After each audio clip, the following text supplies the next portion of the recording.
Good afternoon, everyone. My name is Rebecca Smith Aldridge. I'm the Executive Director of the MidHudson Library System, and you are just hearing the voice of Laura Chrissy, who's the Library Sustainability Coordinator here at the MidHudson Library System. And we've teamed up to bring you the Trustee Education Series this year. As usual, you're here for Trustee Essentials, our introductory level workshop.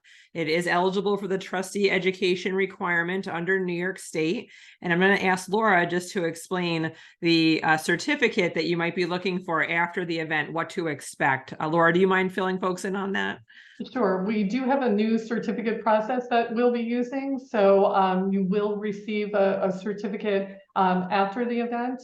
If you like, this certificate service does allow you to create an account where you might be able to access a history of your certificates. So that's something that we hope might make things go a little smoothly for you folks. But if you have any questions or issues, you can feel free to give me an email or to call me. The certificates are based on the emails that you provided to us during registration. So if you mistyped your email or you mistyped your name, some of that information may not be exactly right. And in that case, just reach out to us. Thank you so much, Laura. So here we are. We're going to talk about Trustee Essentials, the basics of being a library trustee here in New York State. I want to start off by saying thank you for being here, for giving us your time and energy here today to learn a little more about being a volunteer trustee on your library board. Our goal here today is to give you basic information. We don't want to overwhelm you. We want it to be a good use of your time. You already found the chat box. Many of you are very used to using Zoom at this point, but we also want to point out there's a Q&A, a question feature in the software where you can put questions anytime during the event here this afternoon. And we'll also pause at different intervals of the content this afternoon to see what kind of questions you have. And you can use the raise hand feature, and Laura will facilitate that aspect of the event here today. So if you haven't already, I hope you have shared in your chat box your name, your library, and how long you've been on the board. If you haven't added in how long you've been on the board, that'd be cool for you to add that in now. We like to know that to understand where folks are coming from, to see if we've got people that are kind of like, I don't know.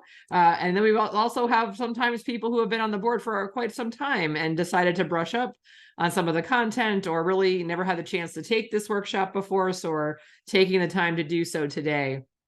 I'll just share that I've done this workshop several times, possibly over 100. We've helped to train over 1,000 or more trustees in the region. So we've had everyone from folks who have been on the board for over 20 years to people who are not sure they want to be on the board and are just kind of trying to learn more about what's involved. And to a person, they all remain on the board after the training. So we're going to take that one as a win. So I see we've got a mixture of folks online here today. Someone who's been on for just about a year, less than a year, 3 months, 3 years. So we've got a nice mixture on the event here today, which is fantastic. Thank you very much for being here. So our goal today is to go over 3 sections of material. We're going to talk about the library network in New York State and give you the context for where your library sits in terms of the state kind of bureaucracy, how the relationships, key operational relationships link into your library and why that matters to you as a trustee. We're going to spend the bulk of our time talking about roles and responsibilities, which is why I would imagine you are here today.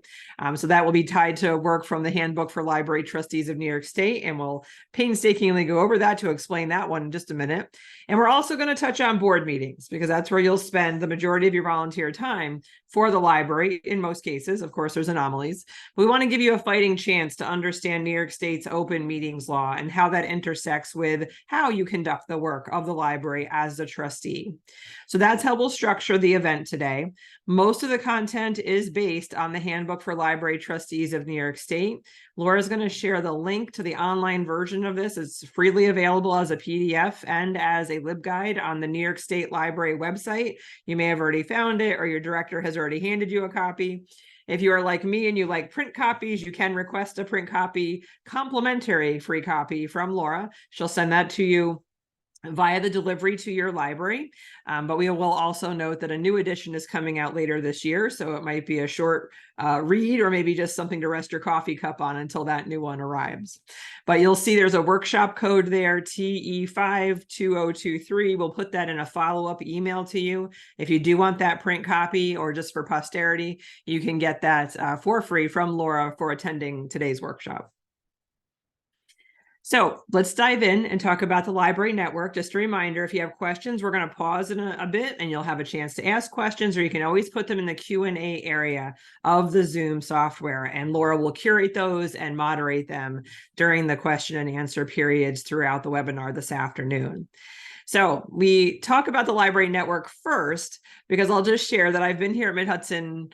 Actually, this is my 25th anniversary here at MidHudson, and I feel like it took me half of that time to figure out the library network and understand all of the intersections and how that works with the MidHudson library system and local libraries. So what I've done for you here is created a really exciting flow chart to kick off the meeting. And I'll just say here that Laura sent everybody a packet of handouts before the event today. So hopefully you have those at the ready. And if not, it's okay. You'll be all right during the webinar and you can just reference them after the webinar today.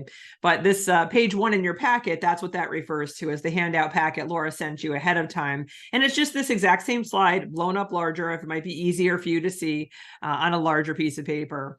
But this flow chart represents the state education department. And that's where libraries in New York State are located. That's where they are founded and issued their charter. And that's who we answer to as libraries in New York State. So this is the governing authority of libraries in New York State. So while your board has a great deal of authority over your library at the local level, ultimately you're operating under New York State education law, and you technically answer to what's called the Board of Regents, which is an advisory board that oversees the entire state education department. It is a very large department, and if I'm not mistaken, it is the largest part of the New York State budget. So it's a very big department, and libraries are a very, very small part of it. So as we look at this construct of the state education department, you have this overarching board that oversees all types of educational institutions, including libraries. There's an education commissioner that carries out much of education law and writes regulations, some of which relates to libraries. So you're going to hear us refer to education commissioner regulations. Those are things that libraries fall under. And so we'll point out the biggest areas of intersection for that for you here today. But as you look down the flow chart, you'll notice some of the boxes are gray. And the first one that's gray is the Office of Cultural Education. That is the office that you find libraries underneath within the education department. Underneath the Cultural Education Department, you see the New York State Library. So finally, the word library, right? The New York State Library actually has 2 divisions. One is a physical library where you can go on Madison Avenue in Albany. It's a cool spaceship-like looking building. It's housed near the museum as well, which is a nice day trip if you're interested in going up to Albany. But the physical library has a great research arm, New York State history, fabulous collection.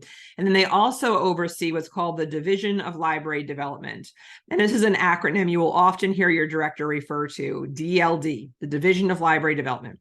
That is the division of New York State government that we work most closely with and has oversight responsibilities for libraries on behalf of the Board of Regents. So they are the ones that help to charter libraries.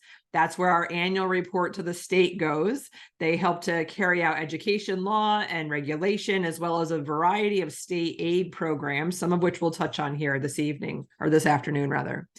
So you'll see underneath the Division of Library Development, there's 3 types of what are called library systems, which is a unique thing here in New York. You might not hear about systems the way we have them in New York and other states. There's 3 types. MidHudson Library System only works with public libraries. And fun fact, that also includes correctional facility libraries, because even though people are incarcerated, they still, as a New Yorker, have a right to access library services. So the MidHudson Library System deals with all public libraries in the region, as well as correctional facility libraries. The other types of systems that you see next to us, the school library systems, they deal only with school libraries in K through 12. And then you see reference and research library resources systems, which is a real mouthful.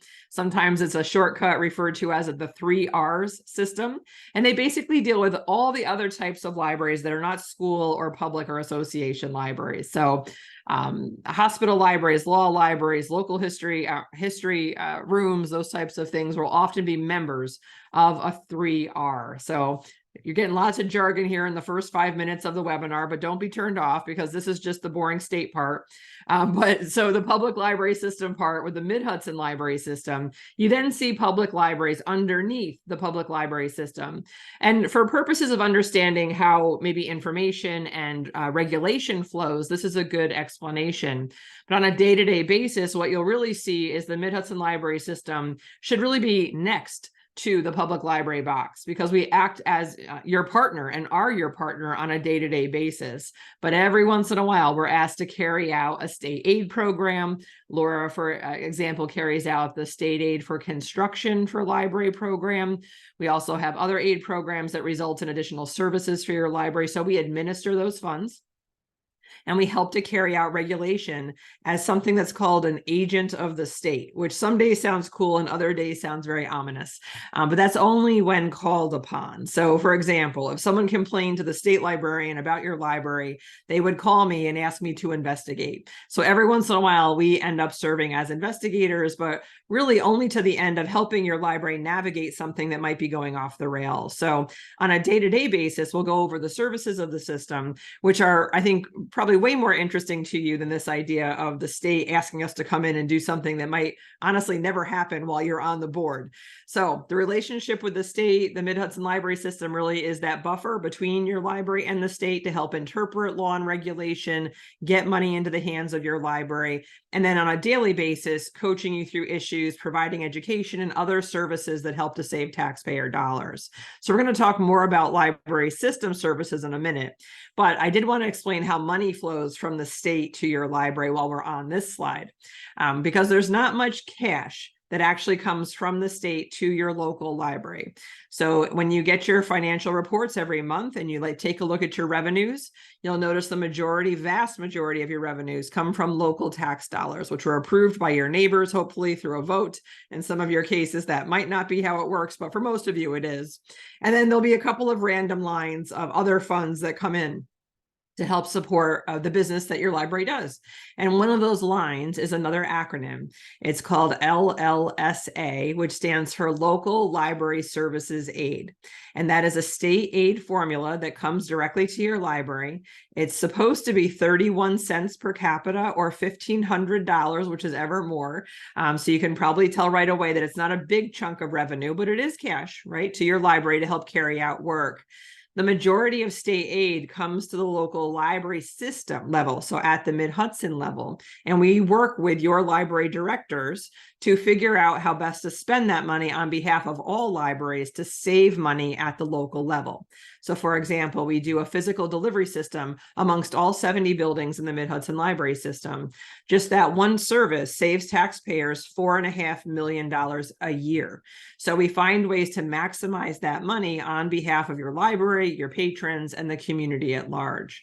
So just a plug there for why you might want to help out when we talk about advocacy for state aid, because even though you don't see a lot of cash in your budget when it comes to state aid, if the system went away or the system's finances are grossly cut, it can have a ripple effect for local libraries, meaning you might have to pay for your own delivery, which would cost a lot more than working together with the other libraries. So we'll point out some of those cost efficiencies that we achieved together across the first third of the webinar here today.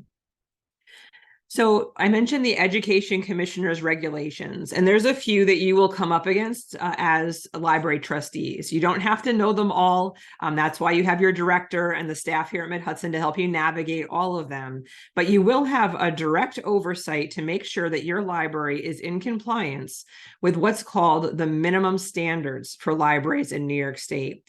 And you can see a quick list of them here. There's 14 of them, and we have a whole webinar just on being in compliance with these 14 standards if you're interested. But I bring this up in the basic introductory webinar because in the first quarter of next year, your board will be asked to sign off on your library's annual report to the state. And when you do that, part of what you're doing is saying as a board, yes, we are in compliance with all 14 of these things. And so as a trustee, you want to make sure you understand what these 14 things are. You're saying, oh, yes, we're doing fine. So you don't want to sign your name to something you don't fully understand, right? So understanding the minimum standards would be a critical part of compliance for you as a trustee. So if I'm not mistaken, I think Laura has put a link in the chat box to the minimum standards chart. And there's also some very helpful information on the state library's website of how to be in compliance with all of these things. And I'll just say that they are very basic and your library really probably has most of these handled, but there are a few you do have to check in on an annual basis to make sure they're still in compliance. So all of your libraries have bylaws. We know that for a fact because of a project we have here called the Essential Documents Inventory Project. Your directors send in your bylaws, plans, and policies to us so we can keep track of them and help other libraries by using them as examples. So all of your libraries have bylaws. I would say all of your libraries have a long-range plan of service, but whether or not that plan of service is up to date is a whole nother story. And if your plan of service is older than 2021, you need to go back and make sure that it's actually based on community input. That's a new requirement that went into effect in 2021. All long-range plans must be community-based.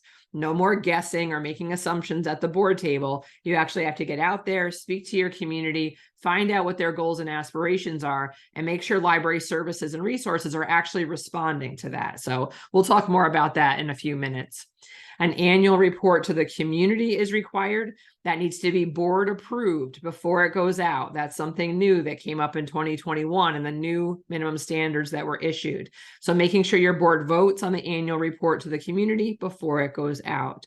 If you're looking for examples of what that should look like, we have those on the MidHudson website. We can point you in that direction. But your director is usually in the lead on drafting that, gathering information from the board to populate the annual report to the community. We're going to talk more about policies and budgeting later on in the webinar here today, but I'll point out number 7, there is a minimum number of hours that your library needs to be open, and that is based on the size of your chartered service population.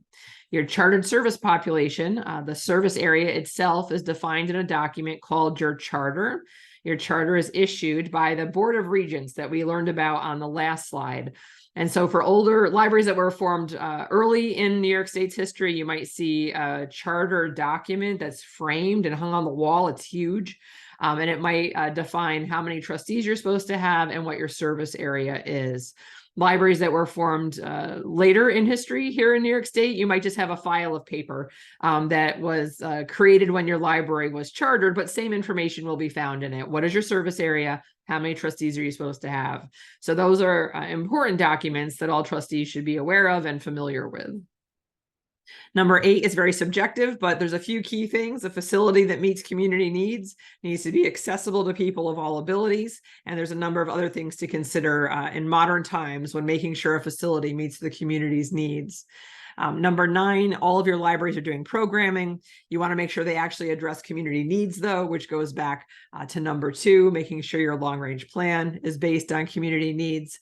Number 10, you're all set with. All of your libraries participate in what's called circulation system, which might be language you're not familiar with, but it relates to the software that we use to basically run the front desk operations of your library, as well as to facilitate an online catalog that a patron can use to search across all the collections of all libraries in the system. So that's what a circulation system is.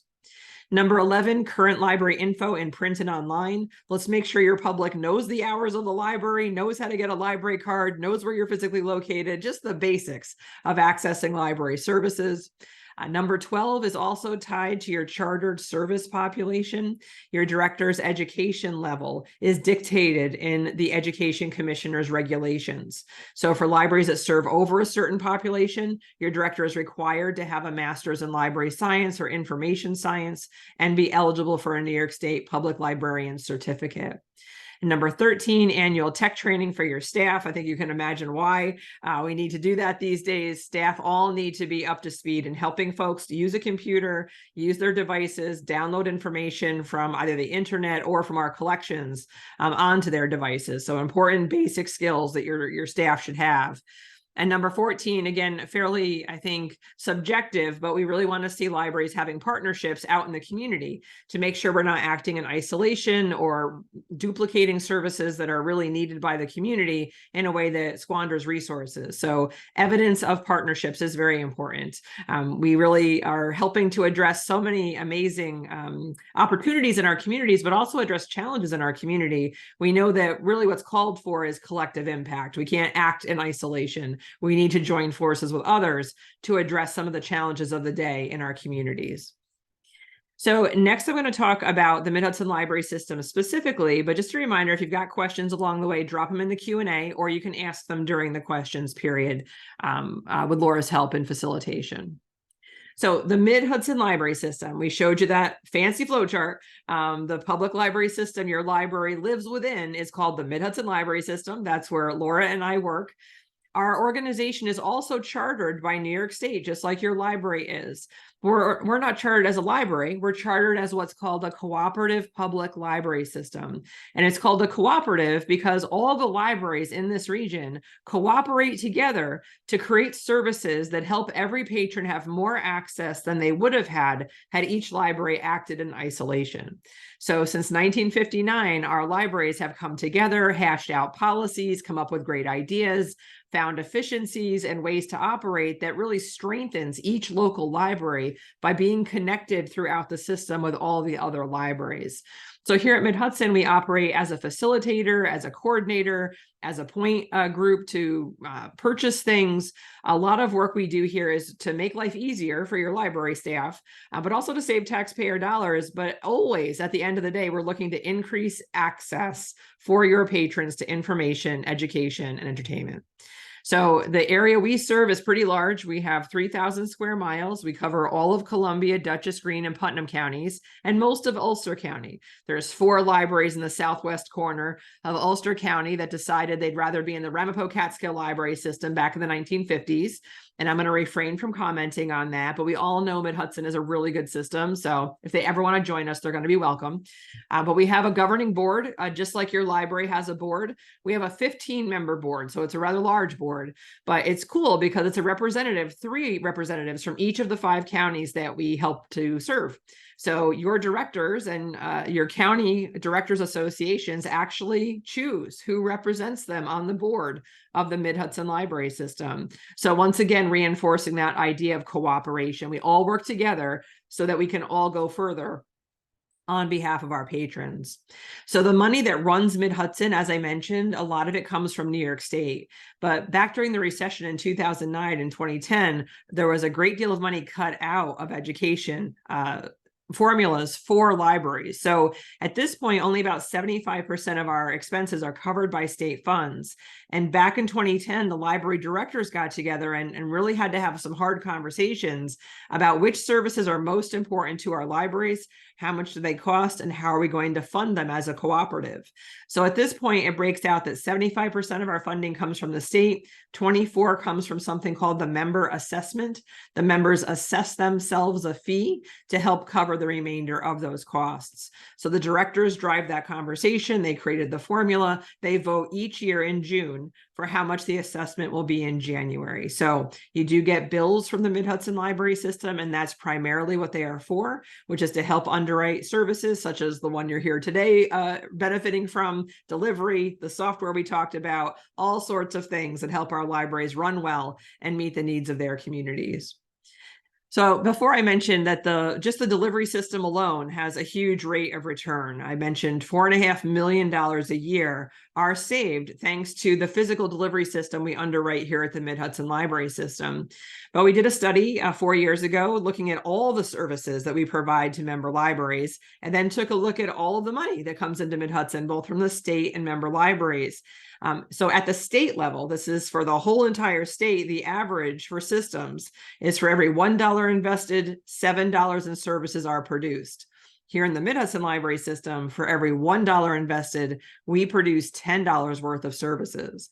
So when you think about state money being cut to MidHudson, or if the assessment were reduced, for every $1 cut, it means locally you're going to have to spend an extra $10 theoretically on a service that your library depends on. So it's I think a pretty good return on investment. It's certainly what I would imagine most taxpayers. I know I'm a taxpayer. That's what I want to see, is my money being used smartly to benefit my neighbors. And this library system is a very good example of that. So our services break down into two categories. Theoretically, you could use these two categories. A phrase you may or may not be used to on the left there, resource sharing, which is literally just sharing stuff. So not every library has to own everything or purchase something when one of their patrons wants it. All the libraries agree to share their items amongst the 66 libraries, which are 70 buildings for 66 libraries, which is pretty neat. All libraries are willing to share things across the aisle to other libraries. We can also get items outside of our region from New York State, across the United States, and have them brought in to your library's patrons as well. There's the online catalog, which helps search across all of those libraries. And we're about to launch our new catalog, which is called Vega. You're going to see that launched at discover.midhudson.org, which is very exciting. And then we also negotiate e-resources, so digital collections, creating the platform from which your library to offer ebooks, downloadable audiobooks, e-magazines, and other sources of education, such as e-classes through Universal Class, transparent language to learn a language. There's all sorts of neat stuff we're able to do by sharing the burden of those costs and working together to produce that for our communities. The other side of our business we call library development, and you are experiencing it right now. When you come to workshops that Laura and I put on, your staff attends workshops that our staff and other teams are producing to help them stay up to date with technology or with trends in the field, or to really start thinking ahead. Laura runs a program called Library Horizons. The theme this year is artificial intelligence. So we're always trying to keep our eye ahead so all of our libraries understand the impact of tech that's happening and other things that influence society, and therefore the delivery of library services. You may see us at your board meeting sometime if you're having an issue or you need some custom training. We come out and do that for you. There's also technology support contracts, advocacy and awareness work we do at the local, county, state, and federal level to help all libraries benefit from that work that we do, as well as the administration of a specific state aid that comes through to help with special populations. So Laura's team actually oversees a program called Coordinated Outreach Aid, which helps 8 specific populations make sure they're barrier-free and accessing library services as much as we can. So that's in a nutshell what you're seeing MidHudson help out with. It's obviously far more complicated than I'm making it seem right now. But all of the services that we produce are based on our own plan of service, which was developed with input from your directors, as well as the MidHudson Library System Board.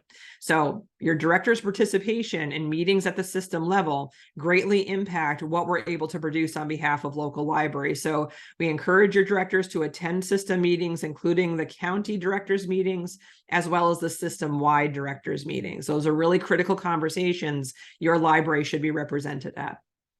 So I'm going to go over one more thing, and then we're going to pause for questions. But also tied to state aid and state regulations is the type of library that your library is. So we're going to stop talking about the system and pivot to talk about your specific library. So you may not realize this, but there's actually 4 types of what most people would call a public library. So these are the legal constructs of libraries in New York State. There's 4 different types, the most prevalent of which is called an association library. And on page 5 of your packet, you can see everything I'm about to say written out for you in a big table on that page 5 there in your packet. You see there's association libraries, and then you see that public library header, which might kind of make you do a record scratch there because you thought, well, aren't I a public library too? Because from the outside looking in, everyone thinks of all libraries as public libraries in the region. But legally, half the libraries in our system are actually what are called association libraries. It is the most prevalent type of library throughout the state, so it's not an anomaly here in MidHudson. But what it means is your library operates very much like almost like a nonprofit, primarily because your board is self-perpetuating. So when there's a vacancy, the current board just kind of looks around and finds someone who is a good fit and invites them to join them. And that's that. There's no public election of those trustees unless the bylaws of that library call for it. So So for example, the Putnam Valley Library, they changed their bylaws. So there's actually a public election of trustees, even as an association library. The other really tough thing about an association library is when it was chartered by New York State, there was no funding mechanism for that library. Now, over time, and a very important year in that history of association libraries was 1995, the law changed to allow an association library to put a funding initiative on the ballot on election day and ask taxpayers, how much do you want to tax yourself for library services?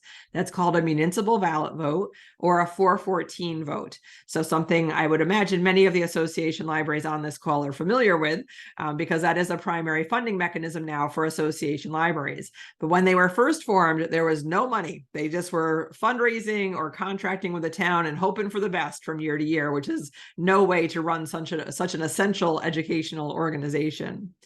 Now, the other three types of libraries are technically, in legal terms, public libraries. Primary reason for this is the oversight that you see there for those libraries. You can see for municipal public libraries, the board is appointed by the municipality the library is chartered to serve. So elected officials are appointing the board of the library. For the other two types of library, district libraries, they are elected by the public. As a trustee, you are elected by your neighbors to serve on their behalf and govern the library. Now, funding-wise, you can see municipal, it's an appropriation. So to start out with, when those libraries were formed, a village or town appropriated money from the town budget to fund the library. So the library effectively is almost like a department of the municipality, except that it has this independent board of trustees that runs it, which makes for some complications sometimes. And so that's why you'll note there's only 8 municipal libraries in the MidHudson library system. Most of those municipal libraries over time have transitioned to what are called district libraries, which I'll explain in just a minute. But the municipal public libraries, they are public. So when you're reading the trustee handbook and you read the legal chapter, you'll see us say over and over again, some laws apply to public libraries, some apply to association libraries, and some apply to both. So you always have to be aware of your type of library when you're reading anything about laws and regulations and how they apply to your library.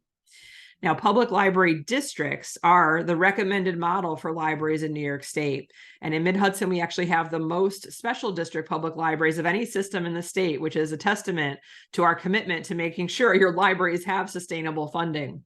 But school district public libraries, they're called school districts because their service area matches the school district service area.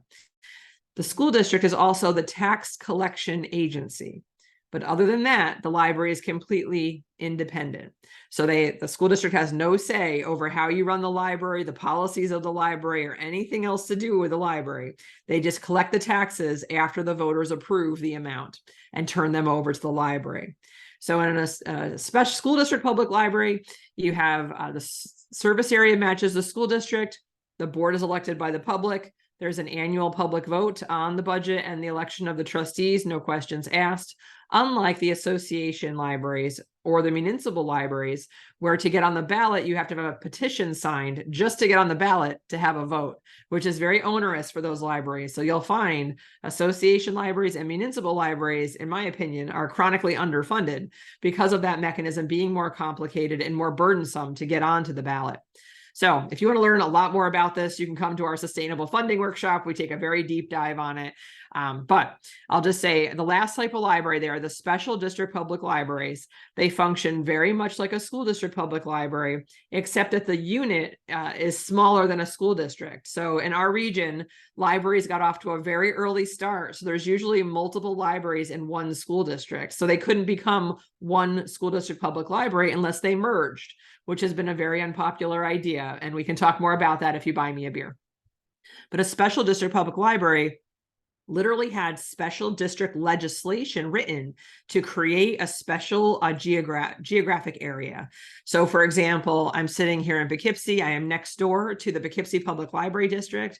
They're a special district public library that has legislation that created a district out of the town and city of Poughkeepsie. Merge those together, that's the library district. That legislation enables the board to be elected by the public. It allows for an annual vote on the budget for the library, and it also allows for capital bonding. So you'll notice for both the district types of libraries, school and special, under capital bonds, you see it says yes, because that means you can go to the public and bond for a massive renovation or a new construction project. Association libraries don't have that right, which means they slog through capital campaigns that usually last about 8 to 10 years. So it's a very different world for association libraries. So you can kind of see why the district model is the recommended model from the state library. So Laura, I'm going to pause here because now everyone's kind of like, wow, that was a lot of information. We're going to see what kind of questions have come up so far and if people are still awake. So Laura, I'll defer to you to understand what questions have come up so far. Sure. We had a few questions in the chat. So someone had asked if the SUNY libraries are part of the 3R group when it comes to library systems. Excellent question. Yes, they are. And another question was, are the policies and bylaws that we have from local libraries freely available to be viewed to the public? So what we're posting on our website. Yes, actually, the minimum standards require that your bylaws and policies be posted so the public can see them transparently. And Jeffrey has asked, does MidHudson Library System provide legal assistance as needed to local libraries, or is that arranged at the local level?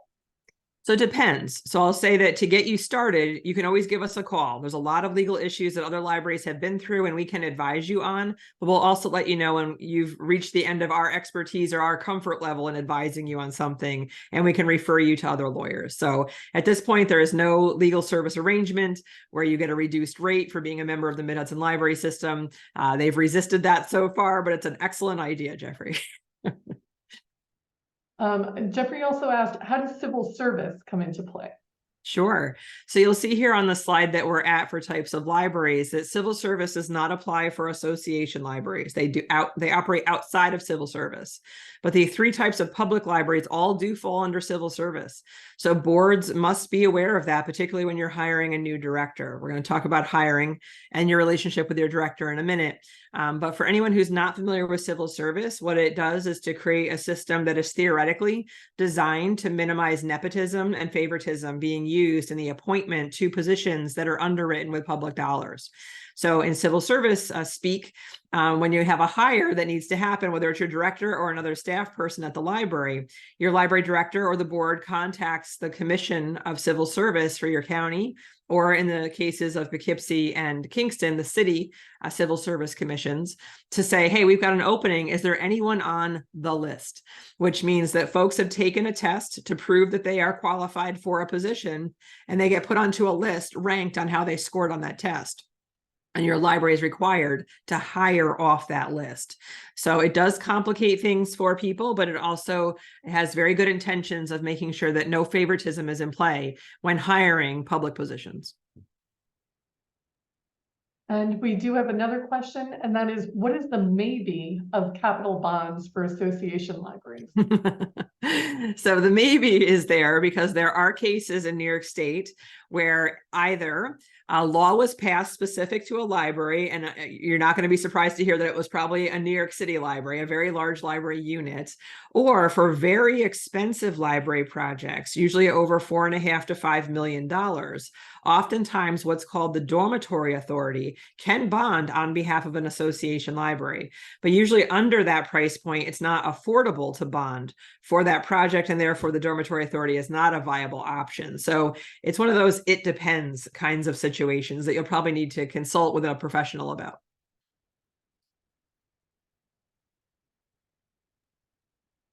That looks like all the questions we have for now. Cool. So for any of you who are not familiar with civil service, I'll just mention there is a Civil Service 101 appendix in the trustee handbook. It's a great spot to get started to understand that issue if you're a little confused by that, or a lot confused by that. All right. So let's dive into roles and responsibilities, which is why I imagined you showed up here today. So I just wanted to have a preface here for this one, because we're about to talk about a lot of different stuff. And I just want you to remember the entire time you're here today is you are not alone. You're a part of a great team of neighbors that came together to be the board of the library. You've got a wonderful director who's doing their best to advise you, provide technical assistance, and to keep you ahead of some of the issues that might seem a little overwhelming or risky to you. And you've got us here at the MidHudson Library System to help advise you or guide you for something that might be new that's going on, or to provide that technical assistance that your director might not be familiar with because they've never confronted that issue either. So you're part of a very nice community of people here in the MidHudson Library System who are very generous with their time to help your board. So always remember, you're never alone. And if you start feeling alone, maybe call Lifeline and either call your director or call us over here at MidHudson, and we'll help you with whatever issue you're challenged by. So in your packet, you will see you've got the statement on the governance role of a trustee or board member. And that's a document produced by the Board of Regents. That was that group at the top of the flow chart when we started the webinar here today. It's a good document to read through as a new trustee. It kind of sets the frame for doing the work as a library trustee, or really a trustee of any educational institution in New York State. In that document, you're going to see them describe the duties of a trustee. And these are the 3 duties that are outlined. And they're just very good top level reminders of what we're doing and how we're doing it. It describes the duty of care. It talks about just being mindful, being a reasonable adult human who is being logical and thinking things through and taking care with the business of the library. Just using that team that you've got at the board table to say, when we're confronted with a tough issue, what should we keep in mind here? The mission of the library, laws and regulations, doing the right thing by the people that we serve and the people who work for us. Excuse me. So the duty of care is just that. Take care with this institution that's been entrusted to you. Duty of loyalty means avoiding conflicts of interest. So if you have a family business that could financially benefit from inside information you have about the library, you want to step away from that situation, because it may mean you don't have the library's best interests at heart, but your family business's best interests at heart. And there's all sorts of weird conflicts of interest that arise over time. It might be a brother-in-law who has a roofing company and you've got a roofing RFP out. You just want to make sure you're transparent about any potential financial conflicts of interest. So each year you'll be asked to sign a disclosure form related to conflicts of interest. So if you haven't been asked to sign that yet, be proactive, ask for that disclosure form, and just make sure folks know any relationships you might have with people who do business with the library. And if anything emerges while you're on the board, just make sure people know. The idea is that they know. And then as a group, you can decide, well, perhaps you should step out for this conversation because you have a personal interest or a financial stake in the outcome. So again, avoiding conflicts of interest. Duties of obedience. I don't like that word because it makes me feel like a kid, but I do think we have to understand that we should be following all laws and regulations. That's what it's referring to, is having obedience when it comes to laws and regulations that apply to your library. So no wild, wild west out there and making up your own rules, except when you're allowed to, which we'll explain when we get to the policy section. So I'll say that all the responsibilities we're going to talk about are outlined in the handbook trustee that we mentioned earlier, the trustee handbook. You can see this online or get that print copy from Laura if you would like. If you want to take a deeper dive on any of these, we've actually done webinars on almost all of them that go further than we'll go today. But today we wanted to make sure you had a fighting chance to understand the responsibilities and understand what it might look like for you as you're at the board table.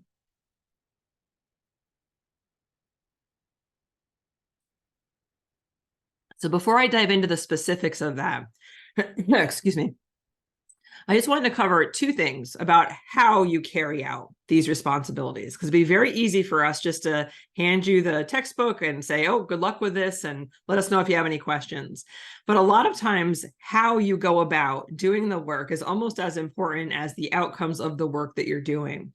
So 2 things that we ask you to keep in mind while you're doing the work of a trustee at the board table. One is the idea of sustainability, that as you make choices, you're looking for balanced outcomes, ones that respect the people involved in that will be affected by the decisions you make, that you're keeping the taxpayer dollars in mind as you're making decisions, but that you're also considering the environmental impacts of decisions that you make. So this is called the triple bottom line definition of sustainability, which was adopted by the American Library Association, and something we use a lot here in the MidHudson Library System to make better choices when it comes to transportation and delivery, how we purchase things, how we build buildings. We make a lot of big decisions that result in spending a lot of money. We want to make sure we're doing so ethically, to think about the people impacted along the supply chain, as well as our end users and library workers, as well as the environmental impacts of the choices that we make along the way. So we ask you that you keep this kind of concept in mind as you make choices. You don't have to be perfect. Let's just try to do better than we did yesterday. The other really important construct to keep in mind as you make decisions at the board table is related to equity, diversity, and inclusion. When you're making policy decisions, have you truly thought about all people in your community, or just about people who look like those that are sitting at the board table or work at your library? We have to make sure our libraries are inclusive and welcoming to all, and to break down barriers to access that there might be there for someone who doesn't have a culture of using a library, who has an ailment that keeps them from physically accessing aspects of your library. There's all sorts of intersections under the topics of equity, diversity, and inclusion. So we encourage you, if you're interested to learn more about this topic and how it intersects with the work of a trustee, the October session of the Trustee Handbook Book Club is going to focus on this topic, and you'll get to learn all about it from an expert. So just putting that out there before we start working, because all of the things we're about to talk about touch on these issues of sustainability, equity, diversity, and inclusion. So as a board, you're working together with other groups that are interested in a strong outcome for your library. And so it's important to understand the different roles that each stakeholder group plays. And this is a simple way to think of it. Your director has been hired to manage the day-to-day operations of your library. They are carrying out your plans, your policies, they're managing the staff, they're reporting any incidents to you that need immediate attention, and they're advising you on policy issues and budgetary issues that impact the library. As the board, you are the governing board of the library. So you are literally governing, you're policymakers, you're setting the plan, you're writing the policies with the director's help, you're approving a budget that the director has drafted, you're kind of an oversight agency that's helping to make sure that you steer this organization in a way that responds to community needs, with your director along your side as a technical advisor, basically. If you have a friends group, they're often there to support the work of the library, usually through one or more of three activities. They're advocates, they're volunteers, and they're fundraisers. And the mixture of those three things can look different from friends group to friends groups. And some of you are sitting there going, what the heck's a friends group? We don't have one of those. You're not alone. Only 50% of the libraries in the system have a friends group. But those that do, it's an important relationship to cultivate and manage, because they're very important people who are very passionate about the library, just like you are. So we want to make sure these three groups are working well together. So a lot of the things we talk about for the remainder of the webinar are related to that, making sure these relationships go smoothly, to make sure you have a good experience while you're volunteering on the library board. It's tough when you find yourself on the board and some of these relationships aren't going well, whether a friends group has become unfriendly, or a director has maybe not getting along well with the board, or other things happen where the director-board relationship has gone sideways. That's one of the most important relationships on both sides there, with the director and the friends, to make sure the library is effective and producing quality outcomes for the community. It's really about the people involved in your library. That's what makes for a great library. So this relationship with the library director is really essential. So you'll see a whole chapter related to this in the handbook. But there's important aspects of all parts of that relationship to think about as a trustee. If you find yourself on the board when you're hiring a new director, that's a critical decision. You want to make sure you get a great person who really understands where the board wants to lead the library and can carry out the plans and policies of the library in a transparent and accountable way, in a way that makes you really proud to be a member of that library board. You want to have a written contract with your director that outlines their employment, their benefits, how they will be evaluated on an annual basis. That should be all clearly laid out in that contract. And really respecting governance versus management. So on that last chart, we talked about the director being the manager of the organization, the board being the governing board. And so if you find yourself kind of micromanaging and telling the director how to do their job, chances are you're sliding out of your governance role into a management role, which is usually a slippery slope and ultimately a recipe for disaster. So really respect those boundaries and trust your director. And if you find you're not trusting the outcomes of your director and you think you have a problem there, you can always give us a call to help you diagnose that.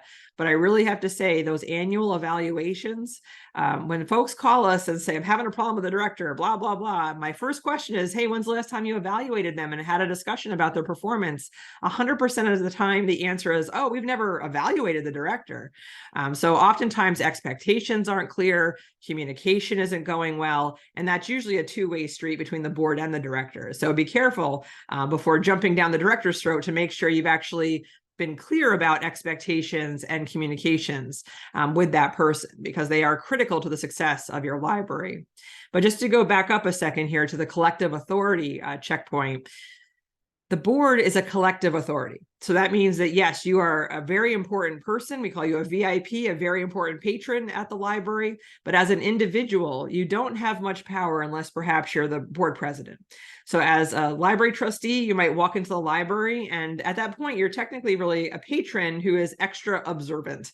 You might be looking around, oh, what's the experience like? Are people having a good time? Is the place clean? But if in that moment you thought there was a way to improve things and you wandered up to a staff person and said, I'd like you to do XYZ, you would absolutely have stepped outside of what's acceptable behavior for a trustee. What you could do if you saw something that wasn't going well, of course, it depends on how severe the thing was that you saw that wasn't going well. Either tapping the director on the shoulder, oh, I just noticed, this whole display area fell down. Like you might want to, whatever, that's fine. But if you're like, I think this room should be purple, not yellow, like you are really out of bounds at that point. You might want to refer your idea to a committee of the board or the board president who can help triage that issue and make sure it's handled in a way that respects the idea of a collective authority. So decisions are only made when you are together in an open meeting setting and you make a decision as a group.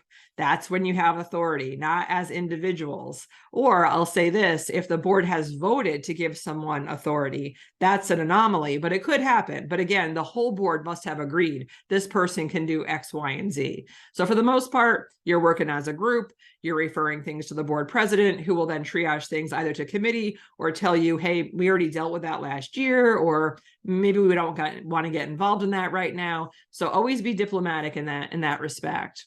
And respect that chain of command, right? So you hire one person directly, which is the director. The director hires all other positions at the library. Under education law, you appoint the people the director has selected to hire, but at the end of the day, the director manages the staff on a day-to-day basis. So if you ever have a staff person tap you on the shoulder and want to complain about the director, or they don't like how a policy is working, your best bet is to listen calmly and then say, I'll refer your concerns to the director. It's their job to manage that. There's only 2 exceptions in which you would engage with a staff person at more than that kind of brief exchange level. And that would be if someone said to you that they felt the director was harassing them, creating a hostile work environment, or sexually harassing them. Then you would immediately call the board president and refer that issue to the appropriate committee as per your policy. The other situation would be in which there was a whistleblower situation. Perhaps a staff person comes to you and says they saw the director pocket some money at the front desk, or they think something funny is going on between the treasurer and the bookkeeper. They have a lot of whispered conversations. I'm not sure what's going on, but it doesn't feel good. That would be another situation in which you would immediately call the board president and they would refer the issue to the appropriate committee to investigate. But all other, I don't like my schedule, the summer reading program is stupid, all of that stuff, just refer that to the director. That's what you pay them to manage. So don't allow the staff to suck you into a situation in which you're undermining the director's authority. Respect that chain of command. So I mentioned before the importance of annual evaluations. This goes not only for the director, but for your board as well. The way I like to describe it is that you, as the board and your director, are co-leading the library forward. You do have the authority to hire that person, evaluate that person, and ultimately separate them from the organization if you feel things aren't going well. But in between those actions, you should be working as a team, helping to co-lead that library forward to produce great services for the community. So holding the director accountable is important, yes, but also holding the board accountable to make sure we're actually doing our work the way we should, that's supportive and conducive to a great library relationship with the director. So evaluations are for both the director and the board, which is something that if we're lucky enough to see a director evaluated, we often don't see the board evaluating itself, or we see that happening sporadically, which can create some unevenness in those relationships and performance of both parties. So it's recommended both do that annually. So everything we're talking about here creates this kind of systematic approach to creating a great library that people in your community believe in and want to invest their time and energy and money into. And so as we touch on the remainder of the issues here for the remainder of the webinar, I'll just point out these are really clear ingredients that are just patterns of success for libraries for many, many years.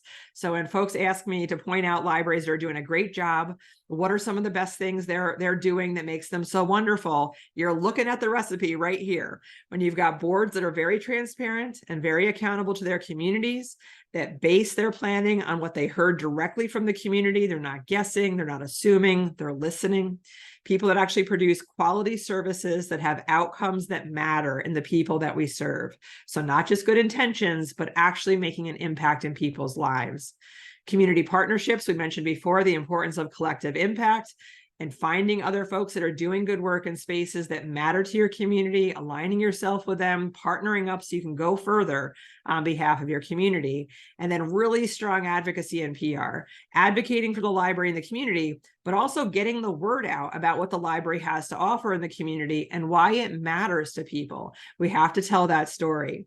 And this will lead to adequate funding, believe it or not, because when you've got this cycle going and it's going well, people say yes when you ask them to vote to tax themselves more for library services because they see the impact you're making, that it matters to people in the community, and they were aware that it happened.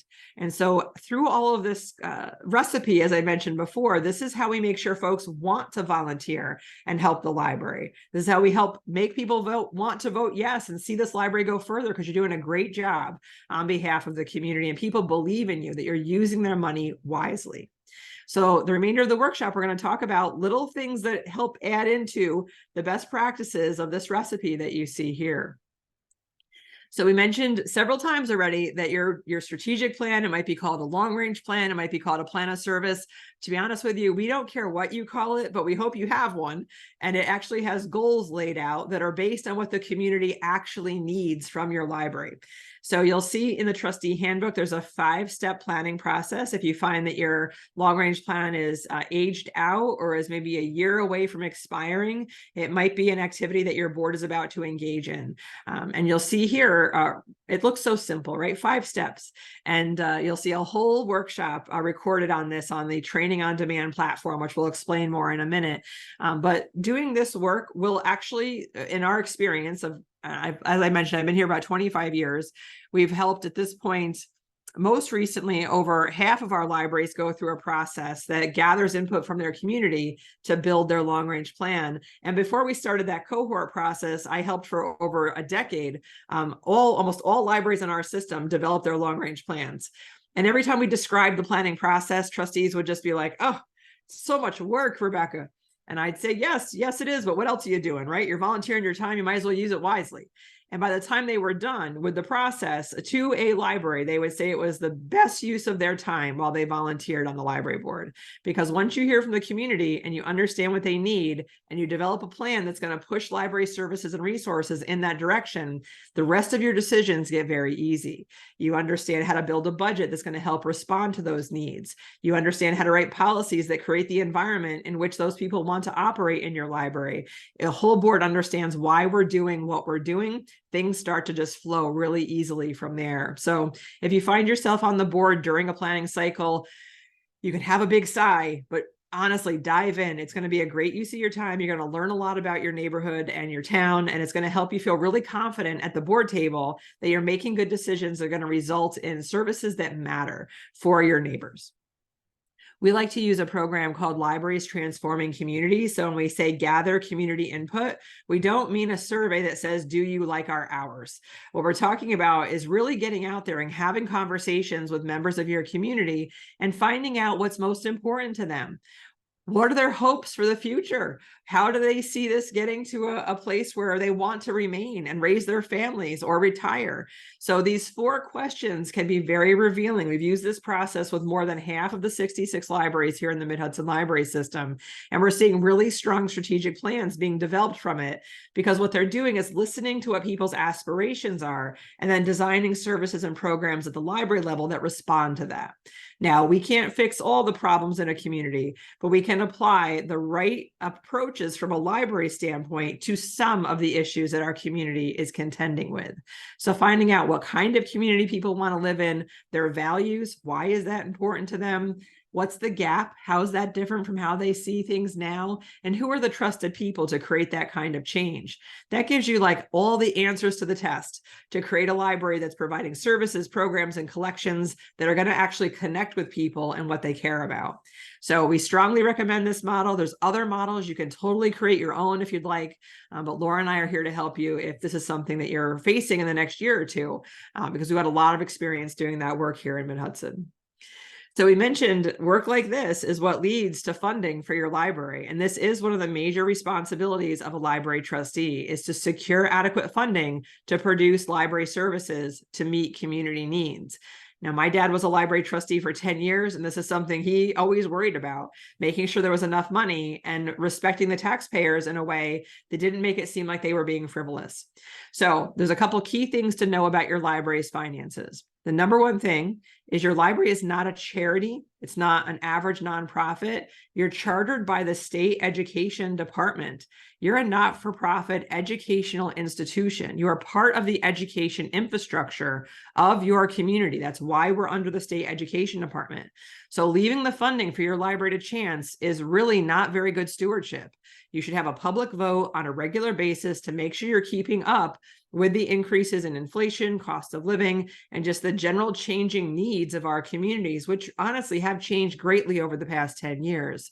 So if your funding is not changing on a regular basis to keep up, you basically are falling behind. And the longer you go without addressing that issue or having regular votes on your budget, the worse off the library is by the time you're off the board. So a good exercise to engage in as the finance committee or as the board as a whole is to really take the fiscal health or a stress test of your library to see, are we meeting needs? Where are the stress points? What are the realities of running a library in the year 2023? How much does that actually cost? And is there a gap there? Do we have some work to do to build up the budget? So mission critical costs. This is what you want to have covered by a public vote. So your public tax dollars are covering the mission critical costs. There's always going to be things that would be nice, that extra program for the summer reading, or maybe a little, higher end furniture or technology in the library building. But let's make sure the mission critical costs are being covered by the tax base. Make sure that's not in question from year to year. We had a library many years ago at this point that was an association library. And as I describe this, you might guess which library it is, but they had a very popular, and they still do, very popular library fair every year. So popular, they shut down Main Street. People get bussed into this fair. It's very, very popular. And that's where a lot of revenue came to keep the library running. And one year it rained and people just didn't show up for the fair, and the library didn't have the revenue it was used to. And they literally could not make payroll as of November, the next to last month in their fiscal year. So the next year they contacted us and we helped them transition to one of the special district libraries in our system, because that way they had a routine budget vote and they were keeping up with general costs. They still do the fair, but it's for extras or for special projects. And if it rains that year, okay, the special project got delayed a year, but we're still keeping the lights on, paying the staff, our computers work, there's books on the shelf. That's not in question. So when we mentioned before, there's vote options for the public to have a say over taxes for libraries. You should be doing that every single year. As association library, there's no excuse. There are 2 mechanisms you can use, either that municipal ballot vote or what's called a school district ballot vote if you are the only library in a school district, or you can negotiate with another library in your school district to do that together. And then you've got, of course, the other options for the public libraries, which we already covered. But I would just say that funding woes are sometimes self-made. So let's be honest about, what does it cost to run this library? Where is the money going to come from? And what's our financial plan moving forward? The more realistic we are about that, the better stewards we are of the overall institution. Part of that is facility planning and making sure we understand the costs running our facilities and what's coming. So just like if you own your own home, you probably know about how old the roof is, about how old the furnace is. You're probably saving some money to replace those things because you know they're not going to last forever. The same thing has to be done for the library facility if the board owns the library building. So making sure we're saving money, putting money aside for capital expenditures, as well as addressing the realities of our facilities. Many facilities in our region do not meet the needs of our communities. So making sure they're fully accessible, they're conserving energy, in fact, getting off of fossil fuels and using renewable energy even better. But let's have a plan and let's figure out how we're going to finance this, because these are big ticket items. You can have a capital fund, you can put money aside every year to fund some of this stuff. Many of you have the opportunity to bond for major capital expenses, or we'll need to start planning a capital campaign to pay for some of these things. So the sooner we understand the reality, the costs, the sooner we can get a plan in place and start working towards those things. It's really some of the most fabulous days of our careers when we get to go to library grand reopenings, when folks have addressed these concerns at their libraries. So Laura is a great person to know because she administers the state aid for library construction program here at MidHudson. We receive $1.2 million a year from New York State to help underwrite projects at our member libraries. So paying attention to that cycle, making sure your library is well positioned, requires your library to have a facility plan in place. So what you're seeing here is just a very simple Word document. To be honest with you, it is not fancy. It's just a little document to help your board get started if you don't have a facility plan. So this is a kind of a DIY approach. You can, of course, hire an architect or an engineer to help you do a real master facility plan. But sometimes the cash isn't there to do that just yet. So this is a nice stopgap measure to get a basic facility plan in place using this Microsoft Word document you see here in front of you. Now, fiduciary responsibility, you're getting taxpayer dollars, whether you are an association, municipal, or district library. Once you've got that money, part of your job as a trustee to make sure it's overseen and it's being used as intended. It's not your money, it's other people's money, taxpayer dollars, donors' money, state money that comes to your library. You want to make sure it's been accounted for properly, is being used properly, and is being reported on properly. So mismanagement of public funds, you see it right here in black and white. It absolutely is the easiest way to ruin your library's reputation. So I think we've all seen the headlines of other agencies in our communities, whether they be a school district or a fire department, where there's been some malfeasance, money has gone missing, or there's just a big question mark because there wasn't a good paper trail about where money went. You don't want that to be your library. So it's every trustee's responsibility to read those financial reports that come in every month. It's okay if you don't fully understand them. That's why your treasurer, your bookkeeper, and your director are there.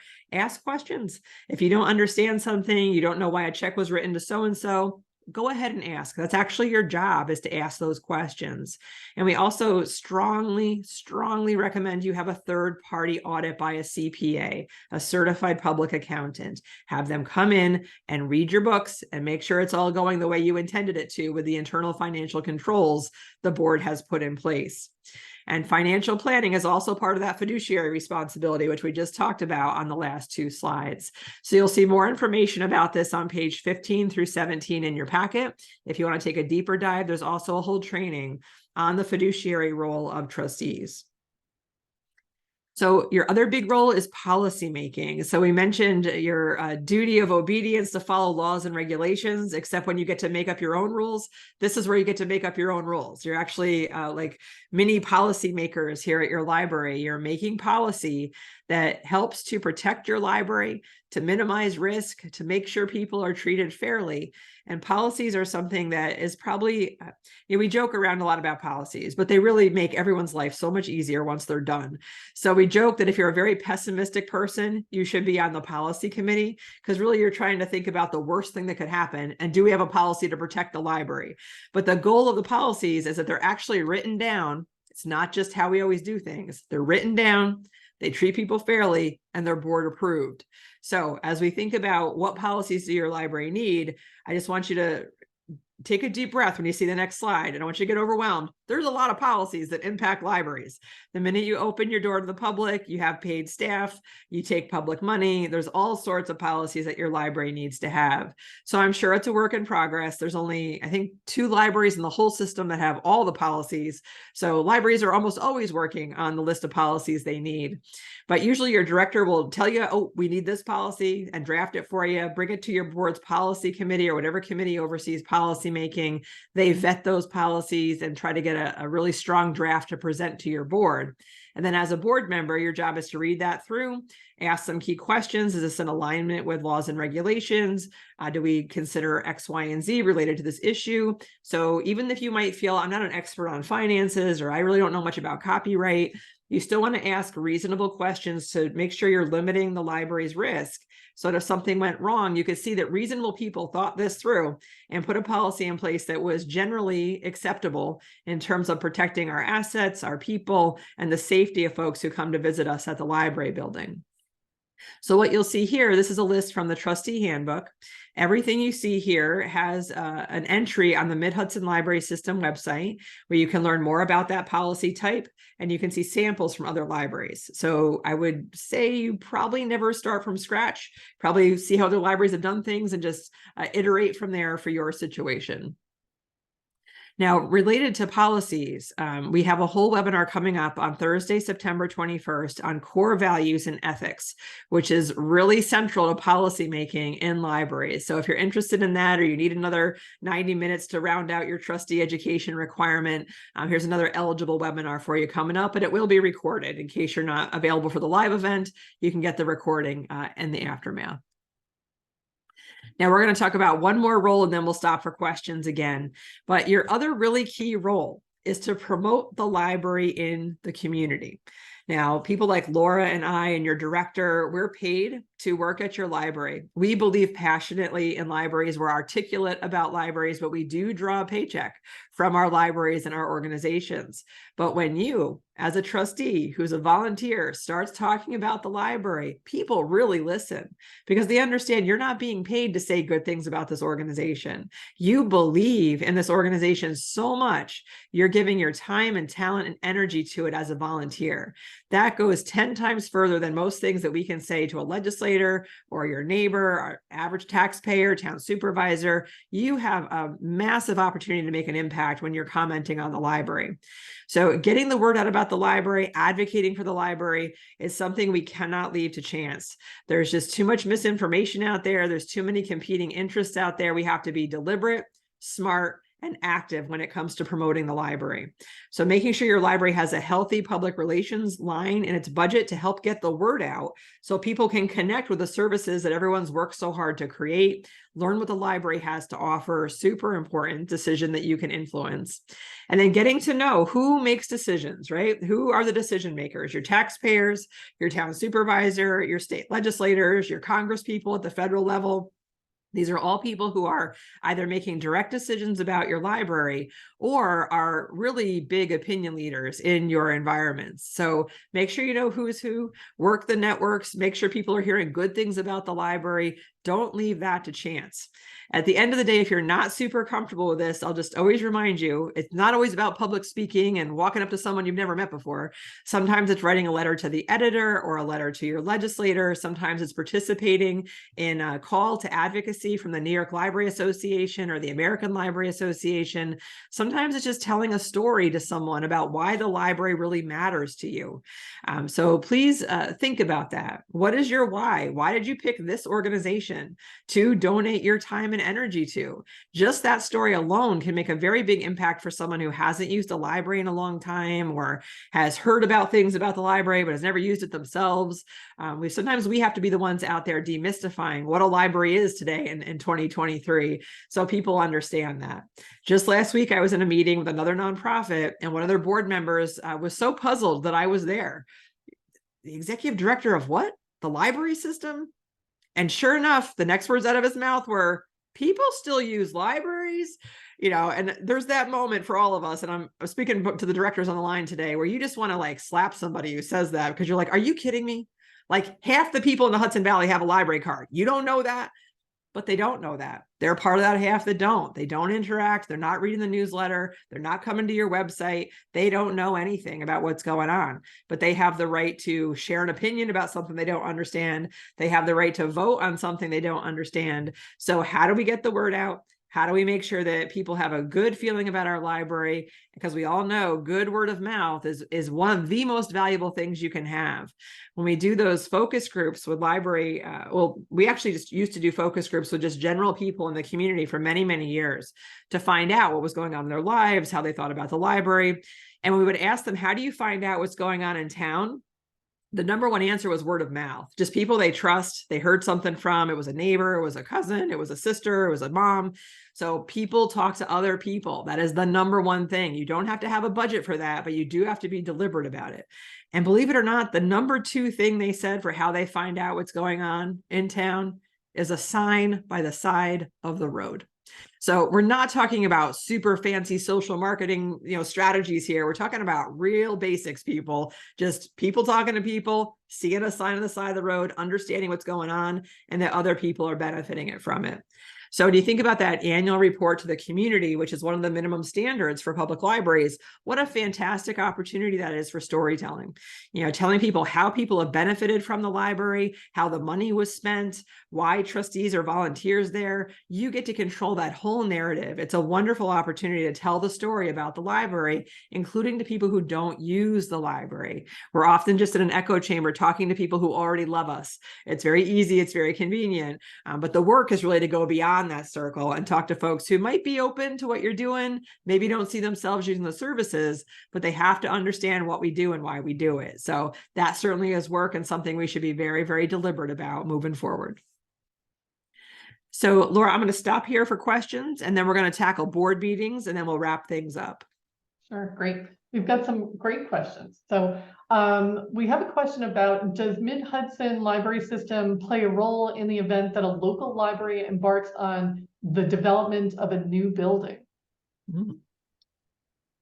We do consult with boards at the beginning of that process.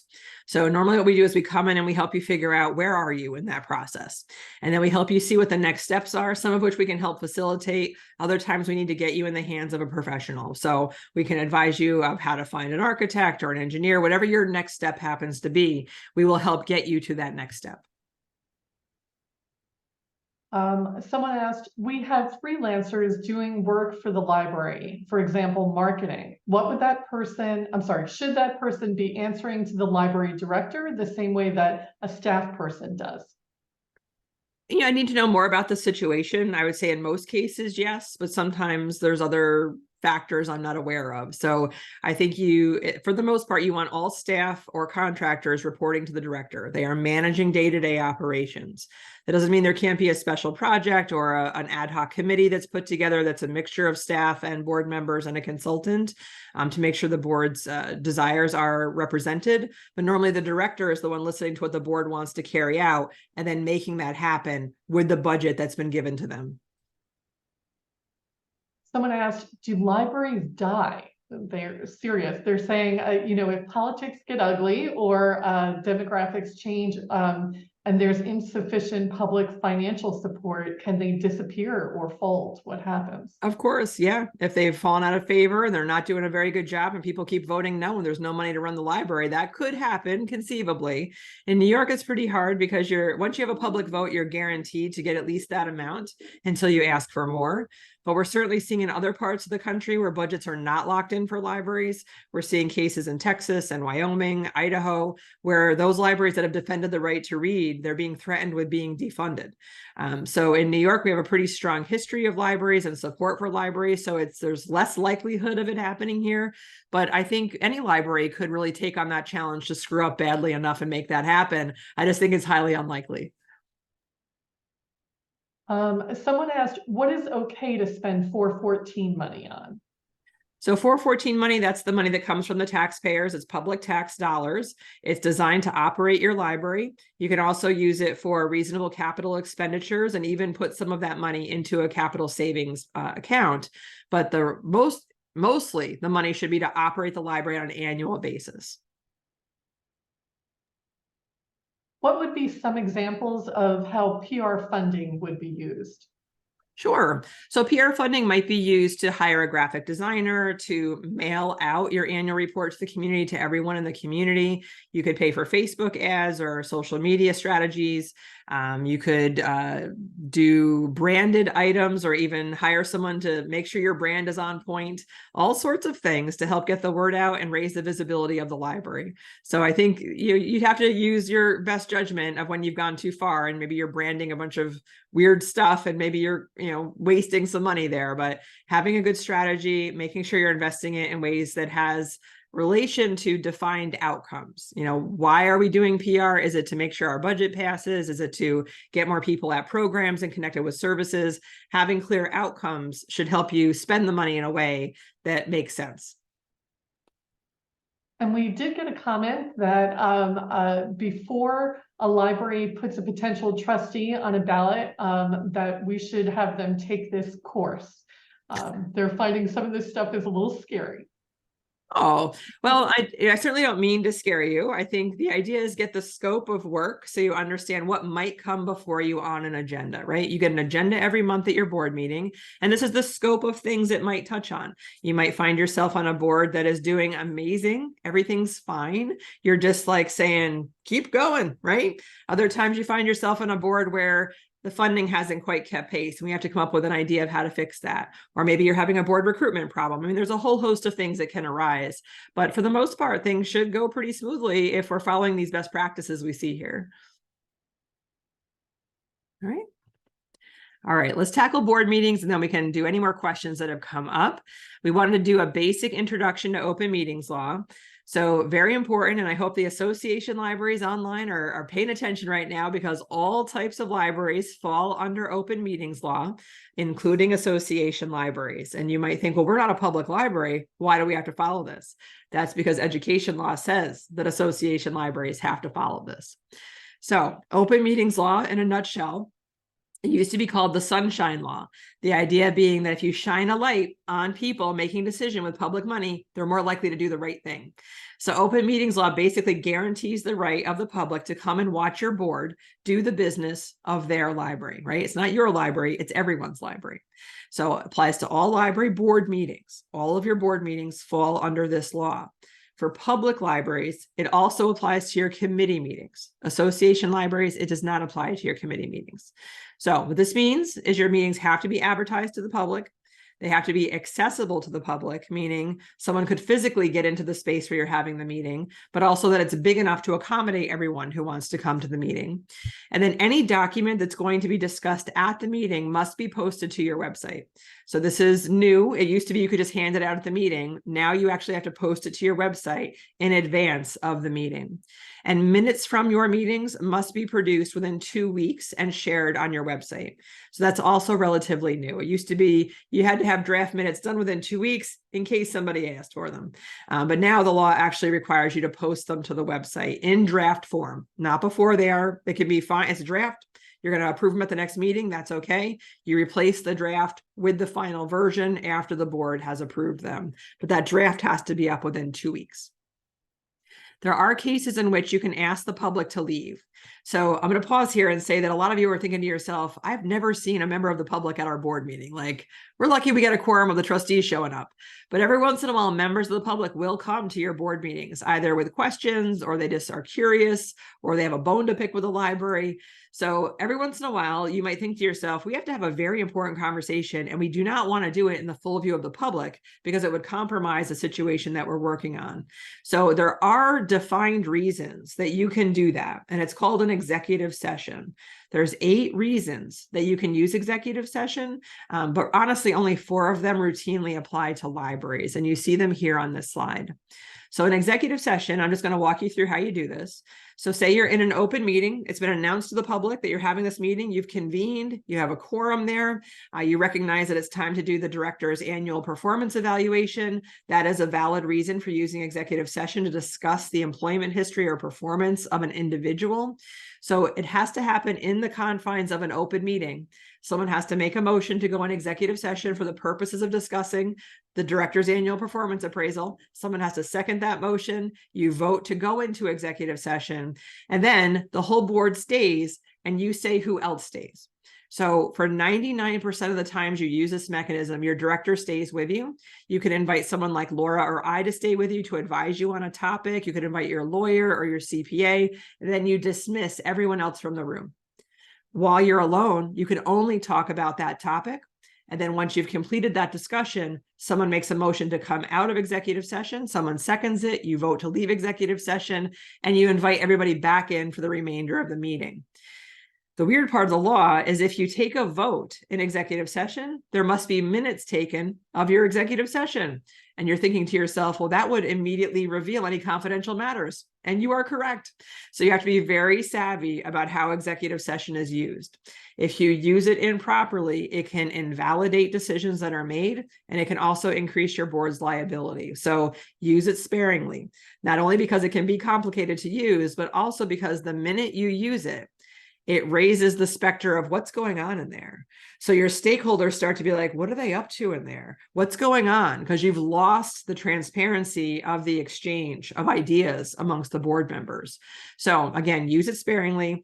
Follow the law. You can see here, you can only use it, again, for 8 reasons, only 4 of which might actually apply to your library. So if you're being sued, if you are buying property, if you have a union and you're negotiating with them, and then that last one is the one that's most frequently used. And so I quoted the law for you here. The medical, financial, credit, or employment history of a particular person or corporation, or matters leading to the appointment, employment, promotion, demotion, discipline, suspension, dismissal, or removal of a particular person or corporation. That can be a staff member, it can be a trustee, it can be a patron. But when you make the motion to go into executive session, it has to be very specific. You can't just say we're going in to discuss a personnel matter. You have to actually give the specific reason why. Now, open meetings law does not allow for public comment. It does mandate that you allow the public to attend your meetings, but they do not have the right to speak unless your board grants that right to speak. So your library should have rules surrounding public comment. It is recommended as a best practice to have a public comment period, but you also need rules to manage a public comment period. I think we've all seen the news in other parts of the country where public comment gets really out of hand, and that can happen quicker than we might like to acknowledge when something gets controversial, even here in New York and our local communities. So having those procedures in place, very, very good practice. These are my last few tips for you. When it comes to your board meetings, you should be getting a board packet at least a week in advance, so you have a chance to read it through and ask any questions before you get to the meeting. Reading it in advance is so helpful. We don't want folks arriving at a meeting and a bunch of paper being thrown at them, and then they're expected to read it while they're having a discussion. It's very difficult for people to do 2 things at once there. So let's give our trustees a fighting chance to understand what's going on and why, so they can have an informed discussion. We have a rule here at MidHudson, and many libraries do as well. No introduction of new business at a meeting. Again, you might have had an amazing idea on the drive over to the meeting. The meeting might not be the best place to bring up the idea. Maybe tell the trustee, the director about the idea, the board president about the idea, and figure out a good way forward to make sure everyone has the information they need to have a good discussion about the idea. Robert's Rules of Order, I often think of it almost like a foreign language, but most of your bylaws say that you have to run your meetings using Robert's Rules of Order. So if you're not familiar with it, there's a cheat sheet, and there's also a whole webinar recorded on our Training on Demand platform you can watch. And my final tip for you is to always behave as if the press is in the room. So for many, many years, you might see no one at your board meetings, and you might get a little informal, a little relaxed, and maybe it's more of a social hour than a board meeting. But if someone from a reporter came in and was watching how you do business, would you be proud of how you're running that meeting, taking the business seriously, getting the work done efficiently and effectively? You never know when they're going to show up. So the good rule is just always behave as if they're in the room, get that meeting taken care of very efficiently and effectively, and then you can socialize before or after the meeting. So we do have training on demand. We'll just do a little commercial here for this. This is a new service from MidHudson, particularly in light of the new education requirement for trustees in New York State. Your director has set up accounts for you for almost all libraries in the system. This is the case. If you can't seem to log in, your director can help you with that. You can see workshops like this one recorded, as well as these other topics you see on the right-hand side, as well as all of what we call the Trustee Handbook Book Clubs. This is a statewide project that MidHudson leads. All of these topics are also recorded and available to you. You can watch them at your convenience. You can stop and start them. You can get a certificate of attendance as well through this platform. So Laura, I'm going to pause here and see what other questions we have before we wrap up. So we do have a question about executive session. Can you move out of executive session and then have a vote? Yes, you can, and that's actually recommended. So great question. Thanks for surfacing that. It is actually better to take any votes publicly if you can. Great. I don't see any more questions that have been entered in the Q&A or in the chat, but if anyone wants to raise their hand and ask a question, I can also allow them to speak.